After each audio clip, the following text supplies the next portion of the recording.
우리가 믿는 예수님은 지상에서 33년을 사셨습니다. 하나님이셨는데 인간이 되셔서 이 지상에서 삶을 사시면서 귀한 제자들을 양육했습니다.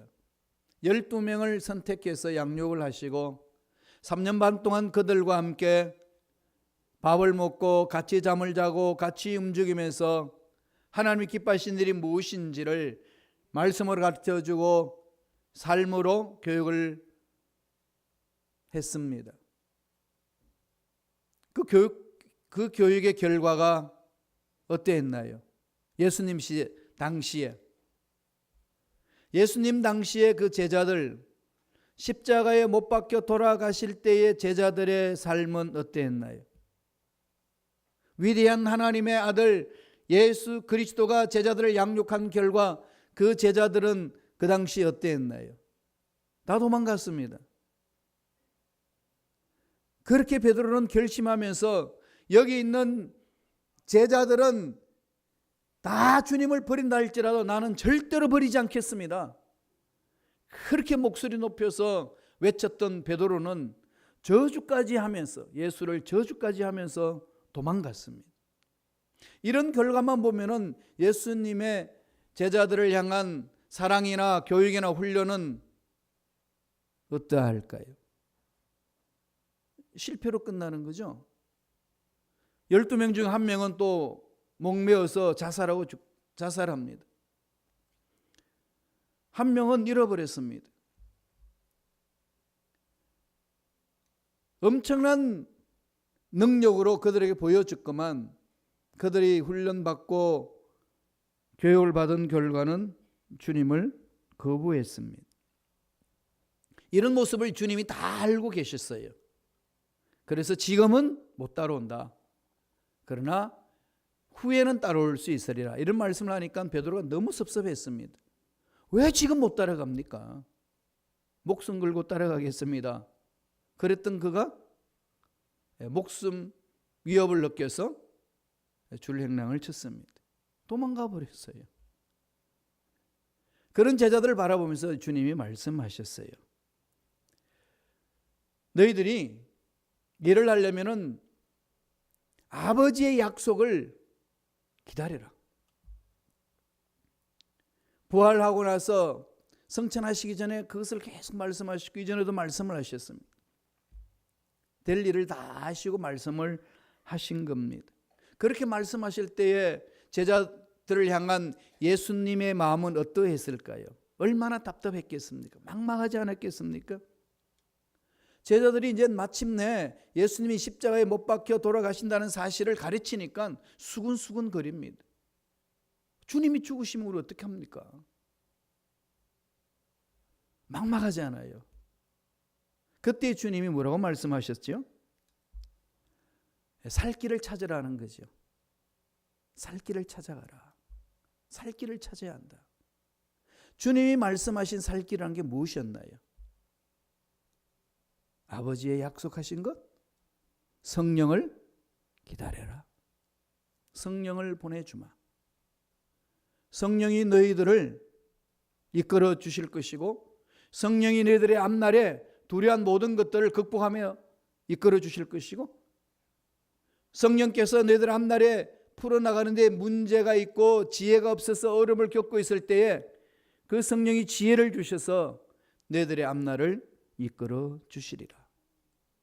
성령을 부어주시겠다고 약속하셨습니다. 주님이 결론적으로 먼저 말씀을 해주셨어요. 우리들이 살 길이라는 게 무엇이라고 한마디로 말씀하셨나요? 성령을 받으라. 그래서 오늘날에는 성령의 시대라고 말합니다. 성령의 역사가 없으면 아무리 훈련받고 교육받아도 삶으로 표현하지 못합니다. 제자들은 3년 반 동안 주님과 함께 다니면서 훈련을 받았지만은 막상 정말로 주님을 구세주로 고백하면서 선포해야 될 그 당시에는 다 도망가 버렸습니다. 제자들의 삶을 통해서 우리에게 하나님이 교훈하는 게 있습니다. 성령의 기름 부으심이 없이는 성령으로 충만함을 받지 아니하고는 어떤 일을 해도 할 수 없다는 것을 가르쳐 줍니다. 우리 목사님들에게 저주하는 말이 뭘까요? 성령 없이 목회하라. 성령 받지 말고 목회하라. 이건 저주입니다. 목회가 안 되는 거지요. 인간적인 모임을 만들 수는 있겠지만은 하나님이 기뻐하시는, 하나님이 원하시는 그런 교회 공동체를 만들 수가 없다는 얘기입니다. 다시 말씀드리면 성령의 역사가 없이는 신앙생활을 못합니다. 우리가 사도신경에 신앙 고백할 때 뭐라고 그럽니까? 성령을 믿사오며, 그죠? I believe in Holy Spirit. 그걸 고백합니다. 그게 사도신경에서 고백하는 거예요. 아주 짧은 문장이죠. 성령을 믿사오며. 그리고 또 구체적으로 펼치지 못했기 때문에 신앙생활은 성령의 역동적인 역사가 그렇게 중요함에도 불구하고 우리 신앙생활에 성령과 깊은 교제 나누는 것에 있어서는 너무나도 소홀히 하고 있습니다. 신앙생활에 올바르게 하나님이 기뻐하시는 신앙생활을 하기 위해서는 성령과 친해야 됩니다. 성령과 코이노니아를 이루어야 됩니다. 여러분, 성령이 여러분과 함께 한다는 사실을 매 순간 체험하나요? 여의도 순복음교회에 목회하시는 우리 원로 목사님이신 조영기 목사님은 늘 성령과 동행하는 삶을 강조했습니다. 그분은 날마다 그것을 외쳤어요. 아침에 일어나면은 외국에 있는 목사님들한테 인사법을 배워가지고 외친다고 그래요. 아침에 일찍 일어나자마자 Good morning, Holy Spirit. Good morning, Holy Spirit. Let's go, Holy Spirit. 일하러 갈 때에, 사람을 만나러 갈 때에 성령님 함께 가시지요. 늘 성령을 마음판에 새기고 성령의 음성에 민감하게 살았다는 겁니다. 그분의 역사는 성령의 역사예요. 성령께서 인도하신 대로 따라간다는 겁니다. 따라서 저와 여러분들이 신앙생활에 성공하기 위해서는, 이 이민생활의 어려운 상황 속에서 이겨내기 위해서는 날마다 성령과 동행해야 합니다. 성령과 친해야 돼요. 이 세상 살려면은 여러분 무엇과 친하고 있습니까? 무엇과 친해야 된다고 생각하시나요? 돈과 친해야 되잖아요. 그렇지 않나요? 돈이 나를 도망가면 안 됩니다. 돈이 나한테 막 들어와야 돼요. 그죠? 그런데 그게 쉽지가 않지요. 정말 쉽지 않습니다. 이 모든 것에 있어서도 하나님 우리 가르쳐 주시는 것은 성령과 깊은 교제를 이루라. 성령과의 코이노니아가 정말로 중요합니다. 사도신경에 성령을 믿사오며 고백할 때마다 나는 얼마나 성령과 깊은 교제를 이루고 있는지 살펴셔야 됩니다. 성령, 뭐죠? 거룩한 영, Holy Spirit 그러잖아요. 그러면은 거룩한 영과 친해지려면 내 삶이 어떻게 돼야 되죠? 두말할 필요 없이 거룩해야 됩니다. 내 삶이 거룩해지려면 어떻게 돼야 될까요?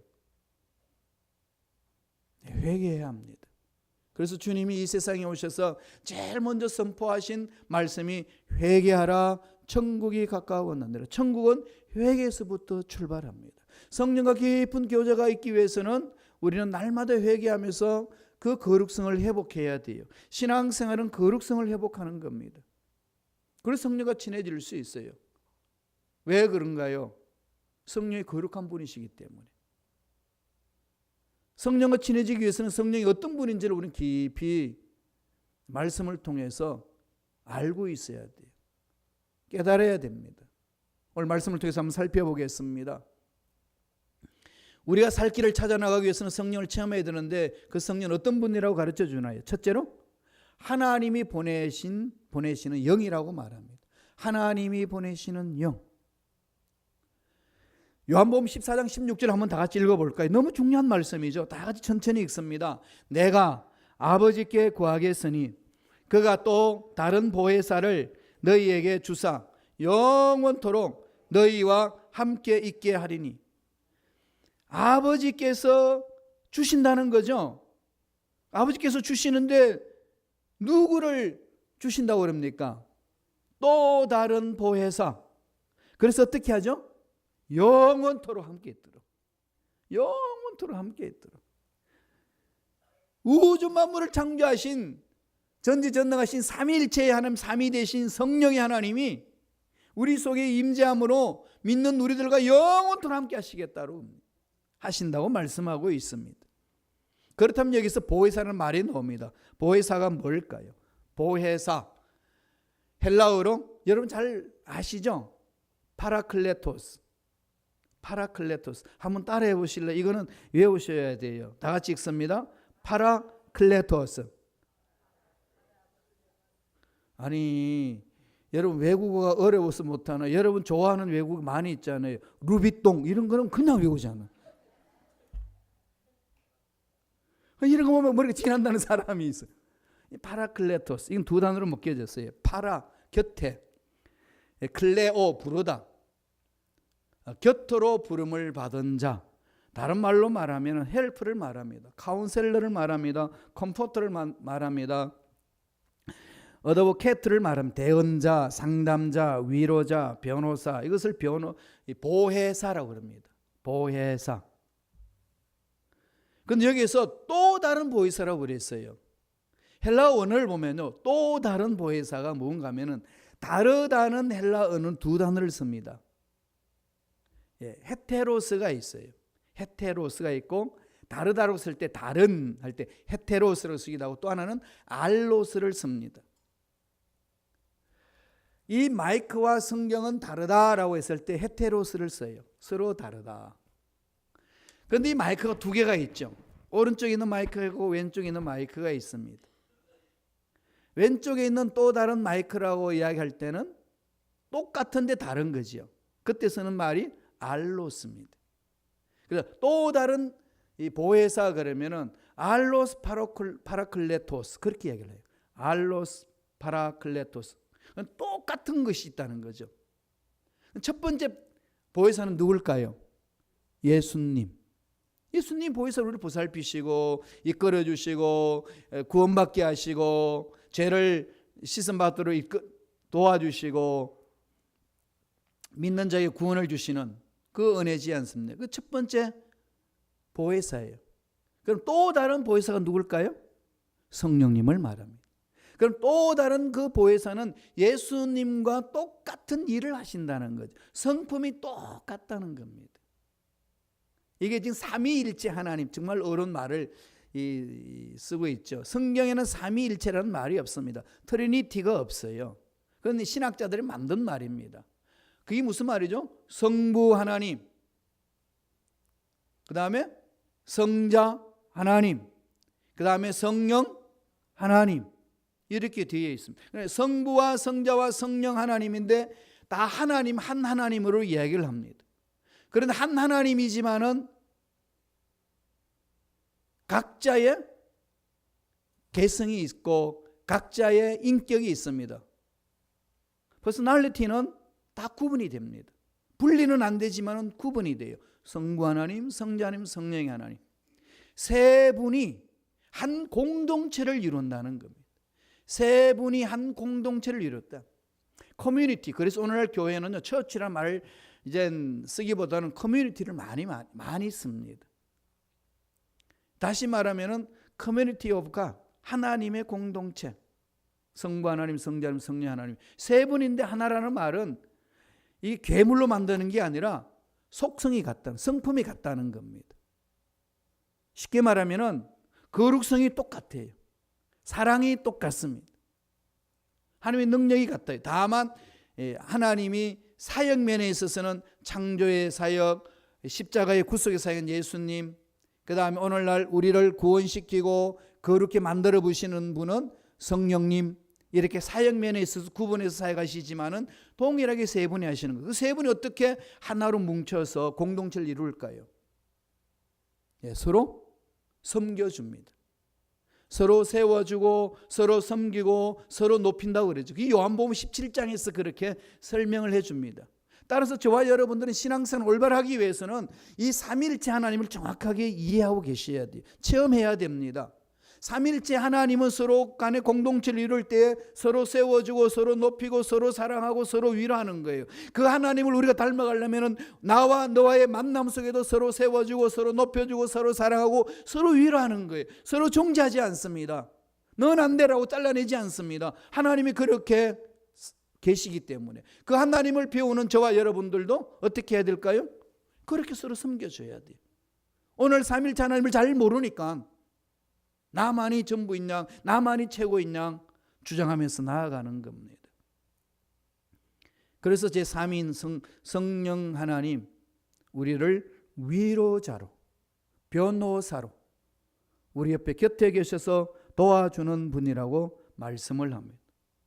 그분은 능력으로만 끝나는 것이 아니라 인격체입니다. 인격이란 게 뭘까요? 지적이 생각할 줄 알고 감정으로 마음을 느낄 줄 알고 의지적으로 결단할 줄 아는 분입니다. 완벽한 인격자예요. 한 인간이 인간으로서 대접을 하고 대접을 받으려면 어떻게 해야 되죠? 만남을 인격적으로 만나야 된다. 무시하면 안 됩니다. 서로 배려해야 됩니다. 청춘 남녀가 사랑해가지고 그렇게 뜨겁게 사랑하다가도 막 부부싸움을 하잖아요. 왜 그럴까요? 자기 생각을 주장하면 싸울 수밖에 없잖아요. 그럴 때 어떻게 되죠? 서로 섬겨주는 거죠. 서로 세워주고 서로 높여주는 겁니다. 그게 인격적으로 대할 때 서로 관계가 형성되지 않습니까? 사람과 사람 관계도 비인격적으로 말을 하고 욕을 하고 그렇게 그냥 비아냥거리고 무시하면은 그 사람과 계속 만남이 지속이 되나요? 안 됩니다. 그러면 성령의 하나님은 완벽한 인격자이시니까 성령님을 완벽하게 인격적으로 그분의 말씀을 받아들여야 되고 순종해야 됩니다. 우리가 자녀들에게 이렇게 해라 저렇게 하라 말했을 때에 그 말을 전혀 듣지 않고 지 마음대로 하면은 그 자녀들과의 관계가 어떻게 되겠습니까? 부모의 마음이 너무 화가 나는 거죠. 친구들 관계에서도 이 말하고 저 말하면은 다 듣는 것처럼 맞지만 전혀 안 들어요. 그러면 그 관계가 어떻게 되질까요? 깨어지는 거죠. 그건 인간 생활 속에서 다 알면서 왜 완벽한 인격자이신 그 성령님을 무시하나요? 눈에 안 보인다고 물건처럼 취급해버리는 거죠. 그러다 보니까 성령님과의 인격적인 교제가 없습니다. 성령님과 인격적인 교제가 없으면 신앙생활이 메말라져요. 힘이 없습니다. 교회에 앉아 있어도 먹먹하고 왜 앉아 있는지도 모르겠고 빨리 교회를 벗어나서 목사님 설교 빨리 끝나면 빨리 도망가서 열심히 운동이나 해야지. 남자들은 늘 뭘 생각할까요? 남자들은 아니고 그런 사람들이 있습니다. 공을 쳐야 되겠다. 여성들은 뭘 하나요? 오늘 박인세를 하는데 물건 사러 가야 되겠다. 늘 마음이 다른 데 가 있어요. 그게 왜 그럴까요? 성령과의 깊은 교제가 없으면요 집중 못합니다. 기억하세요. 그 성령은 아버지께서 보내주시는 영입니다. 거룩한 영입니다. 삼위일체 하나님이십니다. 그분을 인격적으로 인정하고 환영하고 모셔드리고 의지해야 되는 거죠. 그래야 우리 신앙생활이 성령과 깊은 교제를 이루어서 성령의 지혜로 풀어나갈 수가 있습니다. 두 번째, 우리를 살기 위해서는 성령을 체험해야 되는데 그 성령이 어떤 성령이라고 어떤 분이라고 말씀하나요? 진리를 깨닫게 하는 영이다. 성경을 읽어도 무슨 말인지 이해가 안 되죠. 특별히 초신자들은요 이게 성경이 이해가 안 돼요. 그런데 성령이 만져주시면요 이해가 돼요. 깨달아지니까요. 어떤 집사님이 남편을 예수 믿게 하기 위하여 그렇게 노력을 해도 안 믿습니다. 그래서 그냥 사정해서 우리 목사님 설교 한 번만 듣고 예배만 달라. 내 소원 좀 이루어달라고. 그래서 왔어요. 그래서 오늘 목사님이 우리 남편을 위하여 꼭 필요한 말씀을 전해주실 것이라고 기대하는데 목사님의 설교가 내용이 마태복음 1장 1절입니다. 누구는 누구를 낳고 누구는 누구를 낳고 누구는 누구를 낳고 누구는 누구를 낳고 또 누구는 누구를 낳고 죽었더라. 누구는 누구를 낳고 죽었더라. 이거 왜 나오니까 그냥 난리가 났어. 근데 집사님이 마음이 초져가지고 말씀할 때마다 막 목사님 봤다 남편 봤다가 그냥 막 난리가 났습니다. 그런데 결신 시간이 됐어요. 여러분 예수 믿을 사람 있으면 일어나세요.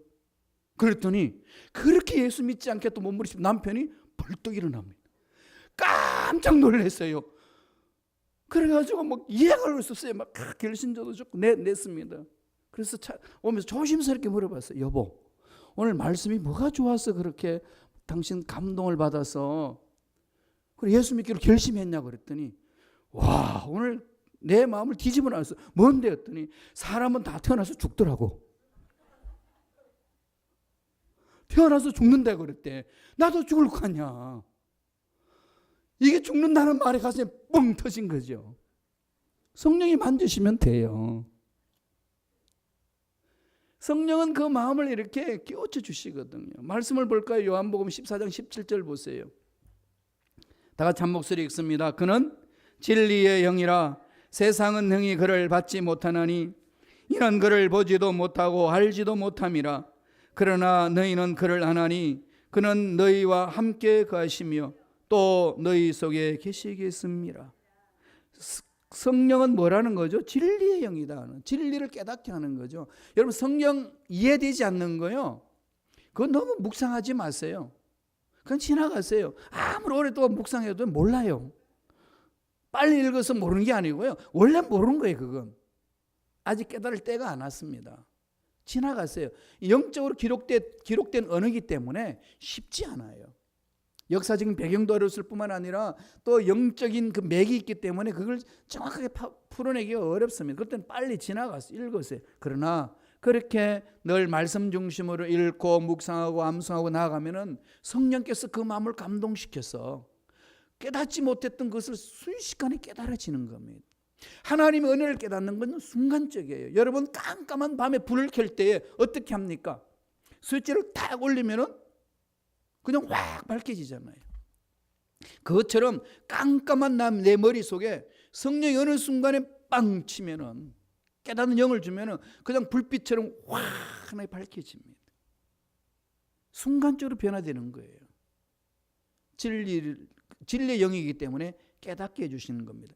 이해되지 않거든요. 성령이 오셔서 이 바이블 내용을 내가 이해할 수 있도록 도와주옵소서.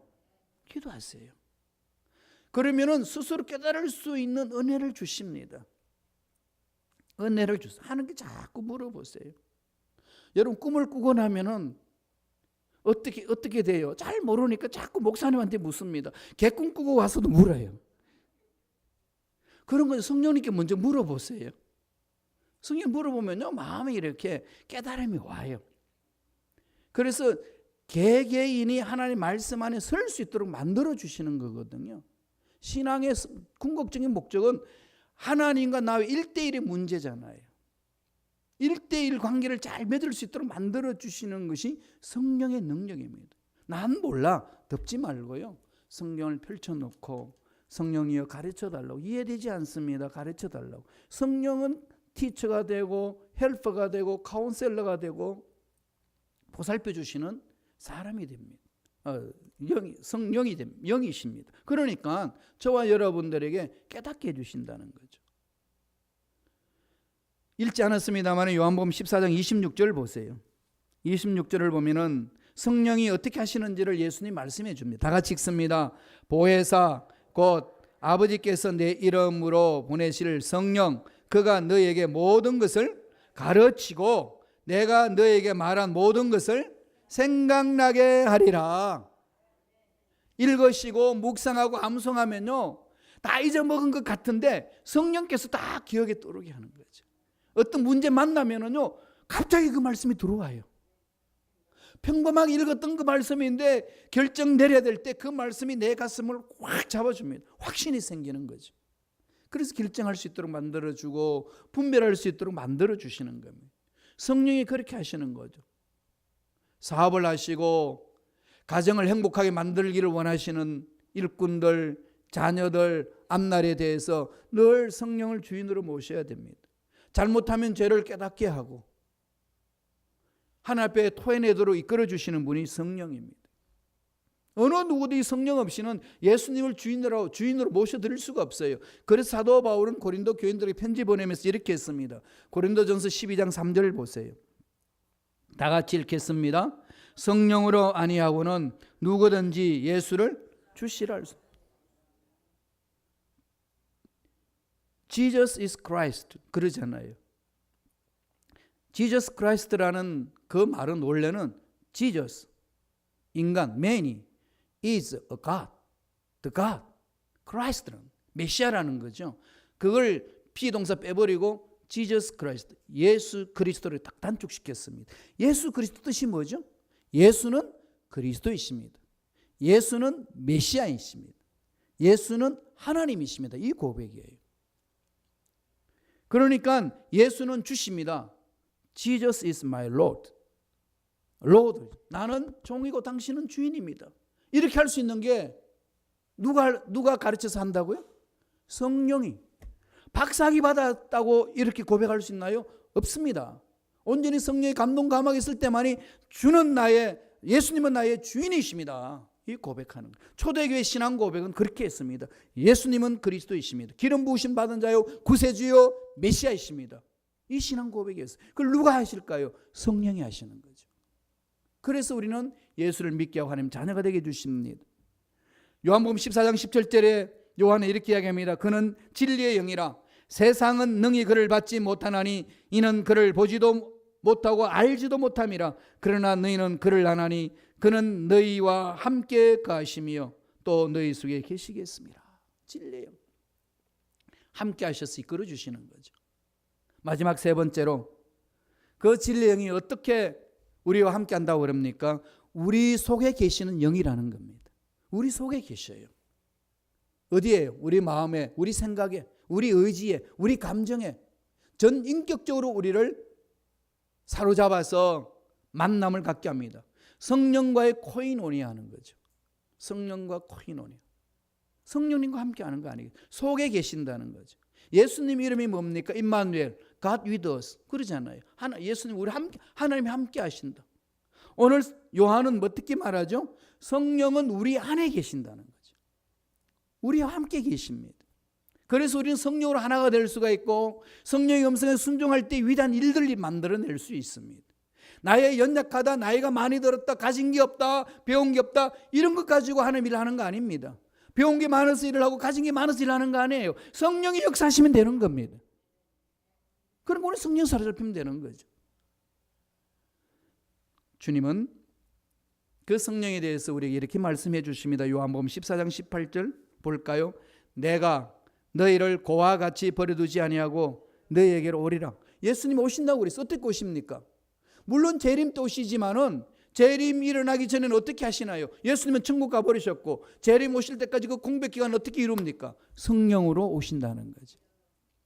그래서 성령 충만하다는 것은 예수가 충만합니다. 성령 충만한 사람은 예수를 닮아가는 거예요. 예수님 뭘 하셨나요? 섬겼습니다.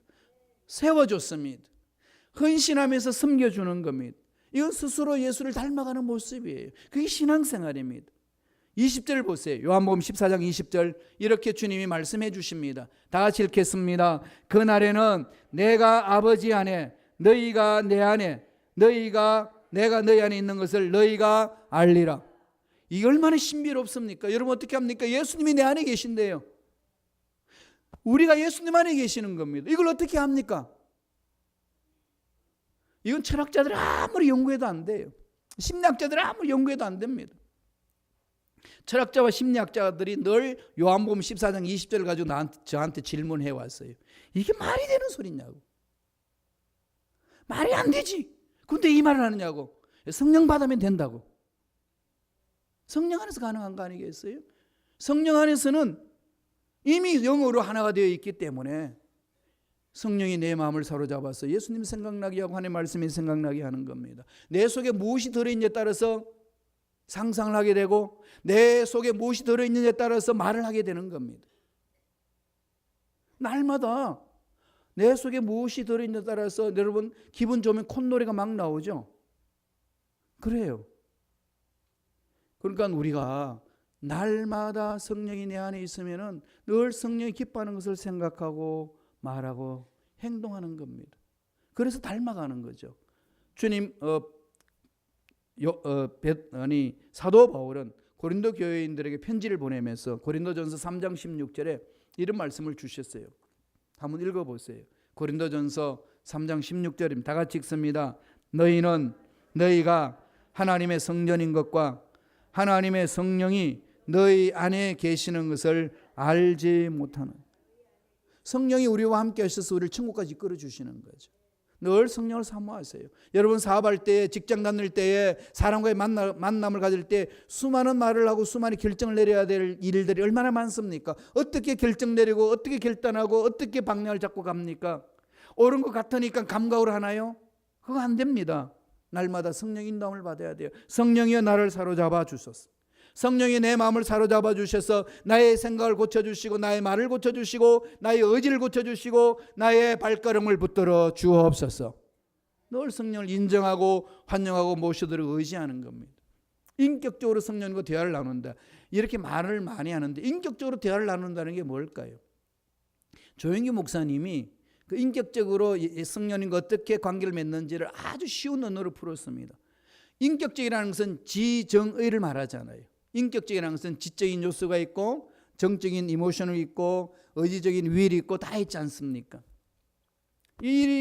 그것을 어떻게 우리는 성령하나요? 쉬운 문장으로 풀었어요. 성령님 하나님을 인정합니다라는 거죠. 성령님 인정합니다. 제일 먼저 지적으로 인정합니다. 그 다음에 마음으로 우리가 받아들이는데 어떻게 되죠? 환영하고 모셔드립니다. 그럼 마지막으로 뭐 하죠? 의지합니다. 이게 전인격적으로 성령을 모셔드리는 거죠. 인정합니다. 환영하고 모셔드립니다. 의지합니다. 어려운 말 쓰지 않고도 성령과의 깊은 인격적인 교제를 맡는 문장이에요. 많이 쓰세요. 성령님 인정합니다. 환영하고 모셔드립니다. 의지합니다. 온전히 성령이 이끌림 받았을 때에 신앙생활이 재미가 있고 신이 나고 봉사할 때 힘이 들어도 이겨낼 수 있는 힘이 생기고 다른 사람이 어떤 말을 해와도 그 말에 대해서 시험 들지 않고 이겨낼 수가 있습니다. 성령 안에 거하지 않으면 넘어질 수밖에 없습니다. 성령님과 깊은 교제를 이루시면서 이 험악한 이민생활 앞으로 예수님 오실 이때에 험악해지는 이 세상에 정말 힘있게 살아가고 세상과 타협하지 않고 일어설 수 있는 힘은 성령님과 교제하셔야 됩니다. 내 안에 계십니다. 그분을 소멸하지 마시고 그분을 모셔드리고 의지하셔서 성령이 주시는 놀란 지혜를 가지고 멋진 인생, 아름다운 인생, 행복한 인생을 갖고 가시는 저와 여러분 되길 간절히 축원드립니다.